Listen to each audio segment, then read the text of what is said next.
na siya manok. Yan ang update natin. Medyo paanuhan ko na lang konti. Kasi marami pa ang sabaw. Pero malambot na yung karne. Paano na natin ulit.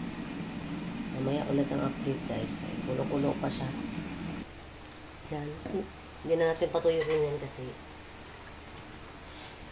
patutuyo din yan. Ibabaho, ano nila sa kanin yan, isasabaw. Pero, wait lang. Yan, hindi pwedeng tuyo ang aking adobo. Kasi, gusto nila may sabaw-sabaw. Yan. Simple lang yan. Ginisa lang natin ang ating bawang, sibuyas, luya. Ay, luya. Walang luya yan guys pala. Ano ba yan? Tapos, karne. Next is tinimplahan ko ng paminta, magic sarap, toyo, suka, at saka yan. Tapos lagyan ng sili, oh. Tapos lagyan mo yung hard-boiled egg. Yan na yan guys. Ayan, diba?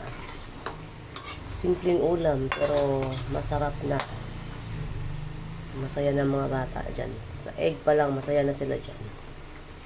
Kaya tama na yung sauce niya para meron pa silang isasabaw sa kanin. Okay, thank you. Salamat sa ulo sa support, sa panonood sa aking video. Bye-bye.